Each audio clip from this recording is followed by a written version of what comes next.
My wife texted me while on her solo vacation, saying she wanted a divorce because she had found someone new. She told me to keep the house, saying she didn't need it, but she emptied our $285,000 retirement account into her private bank account. A week later, I wished her well, but by the time she discovered what I had done to her, it was already too late.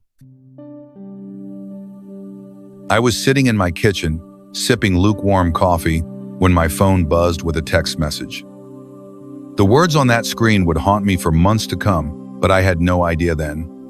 Looking back now, I should have seen the signs building up for years, but love makes us blind sometimes. For you to get the gist of this story, let me take you back to where this all began. My name is Calvin Ruddock, and I'm 51 years old. In my quiet neighborhood on the outskirts of Burlington, Vermont, I had spent over 20 years building my reputation as an industrial safety consultant, training workers for oil rigs and manufacturing plants. My salt and pepper hair showed the years of hard work, and my wardrobe of muted colors reflected my quiet nature. I was never the kind of man who sought attention or drama in life. After a terrible accident took the life of one of my trainees, I made a difficult decision. My wife, Avina, had been complaining for years that I gave more time to work than to her. She said I was never present, always traveling, always putting my career before our marriage. So I cut back on my consulting work and chose to spend more time at home with her. For 15 years, we had been married without children, which wasn't by choice but by heartbreak. Avina had suffered 5 miscarriages, and the last one nearly took her life too. We decided together that we couldn't risk trying again, and I thought we had grown closer through that shared pain. My idea of love was simple and steady, showing up every day, providing for my family, staying faithful. I wasn't flashy or romantic, but I believed I was dependable, and I thought that mattered most. My social circle stayed small, just a few close work friends and weekly coffee chats with my older neighbor Lenville. After 15 years together, I truly believed I understood what it meant to be a good husband. I had put Avina through college when she was in her 30s, supporting her dreams when others might have questioned them. I helped finance her startup idea, a luxury cosmetic and skincare brand she named Velmara Beauty. When her business struggled in the early days, I even sold my beloved truck to keep it running. That truck had been my pride and joy, but her success felt more important than my attachment to material things. Watching her business grow and thrive brought me genuine happiness, seeing the returns come in month after month. I felt proud of what we had built together, proud of the sacrifices that had led to her success. The joint retirement account I had set up with both our names gave her security and comfort, exactly as I had intended when I structured it that way years earlier. But on that quiet Saturday morning, everything I thought I knew about my life came crashing down. The text message from Avina, who had been on what she called a solo vacation in Dubai for 3 weeks, contained words that cut deeper than any physical wound ever could. She wrote that she wanted a divorce, that she had found someone who actually had time for her and made her happy. She told me I could keep the house because she didn't need it anymore. My hands trembled as I read those words again and again, trying to make sense of how 15 years could be dismissed so casually. Before I could even process that first blow completely, my phone rang with another devastating piece of news. My financial advisor was calling to inform me that Avina had emptied our joint retirement account the night before. Over $280,000 gone into her private bank account, leaving me with nothing. The betrayal didn't just sting, it burned through every fiber of my being like acid on an open wound. As a co-owner and signatory to that joint retirement account, she had every legal right to take the money. I had set it up that way years ago to make her feel safe and secure in our marriage. Now that same trust I had built became the weapon she used to destroy me financially. I sat in complete silence for nearly 2 hours after reading that message, motionless and staring at the same coffee cup. The coffee had grown cold in my hands, just like the love I thought we shared had apparently grown cold in her heart. This wasn't just heartbreak crushing my chest. This was pure humiliation eating away at my soul from the inside out. My chest felt completely hollow, like someone had reached inside and scooped out everything that made me feel alive. My heartbeat echoed in that empty space where trust and love used to live, now replaced by the void of betrayal. I didn't cry at first, not right away, because the shock was too overwhelming for tears to come. This wasn't simply a marriage ending after 15 years. This was watching my entire foundation crumble in a matter of seconds. I remembered all those late nights staying up to help Avina study for her college exams when she was in her 30s. I could still picture myself cooking dinner when she worked overtime at the studio, never complaining about the extra responsibilities. The business loan I had co-signed for Velmara Beauty had nearly ruined my credit score, but I did it anyway because I believed in her dreams. I had bent myself in every possible direction to help her grow and succeed, supporting her through self-doubt and failure. I had loved her through the devastating pain of multiple miscarriages, holding her when she cried about the children we would never have. And this was her gratitude for all those years of sacrifice and devotion, a cold text message from Dubai and a drained bank account. The most painful part wasn't even losing the money, as devastating as that financial blow felt to a semi-retired man like me. What cut deeper than anything else was realizing she had emotionally left our marriage long before she sent that message. She had been smiling in my face while secretly plotting her escape from our life together. She had been planning this betrayal while I was reducing my work hours to spend more quality time with her.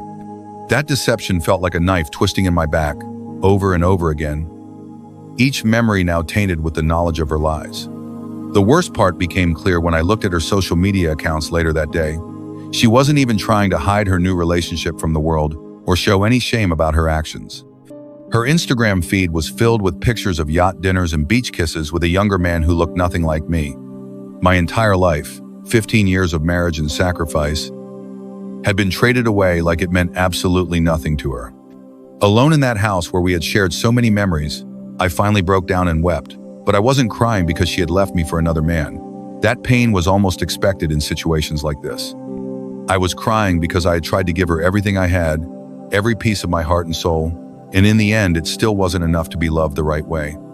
After receiving that devastating text message from Avina asking for a divorce, I made a decision that surprised even me.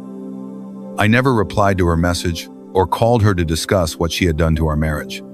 Something inside me had shifted in that moment of betrayal, something that would change the course of everything that followed. 1 week passed after Avina's cruel betrayal, and she still hadn't returned from her so-called solo vacation in Dubai. During that time, the terrible truth became clear to me that she had probably been cheating on our marriage for much longer than I wanted to admit. She had simply grown tired of hiding her affair and decided to make it public for the whole world to see. I drove to the old storage unit near Velmara Beauty, her luxury cosmetic and skincare business, to retrieve my toolbox and personal documents. These were items I had stored there years ago when we were setting up her business space, never imagining I would need them under such heartbreaking circumstances. As I finished loading my truck and locked up the storage unit, a soft voice behind me called out my name. I turned around to see Norel Arden, the former intern from Avina's cosmetic business whom I hadn't seen in several years. Now 29 years old, Norel had grown into a confident professional, though I could see something bitter and hurt in her eyes.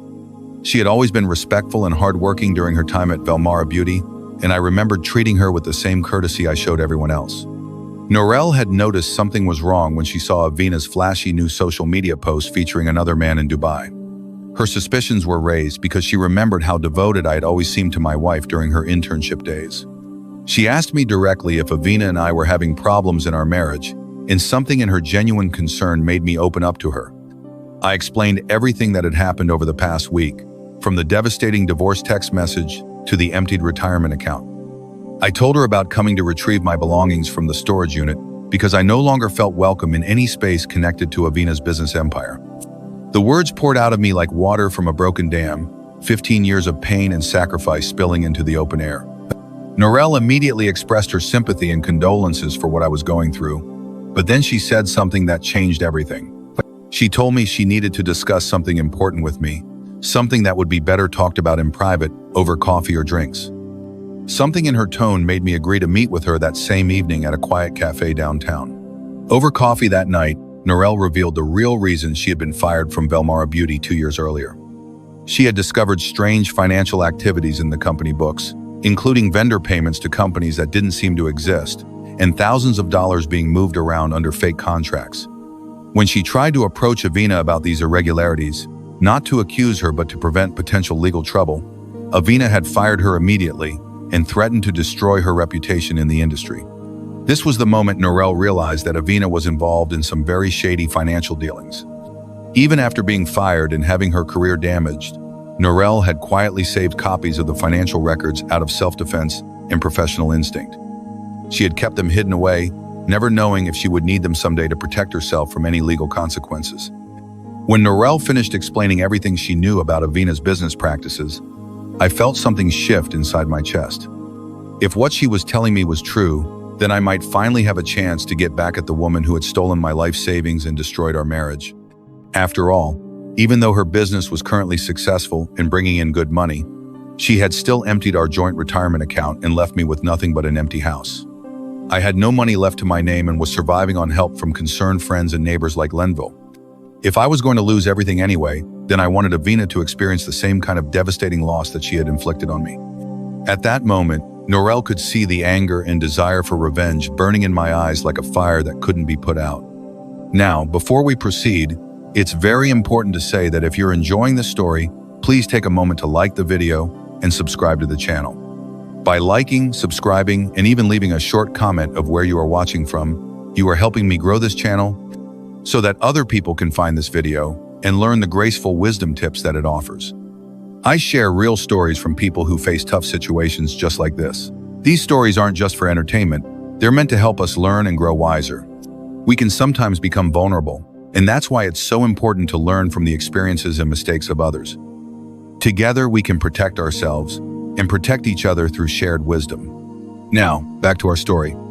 After Norel noticed the anger and desire for revenge burning in my eyes, she asked me what I planned to do with the information she had shared about Avina's financial crimes.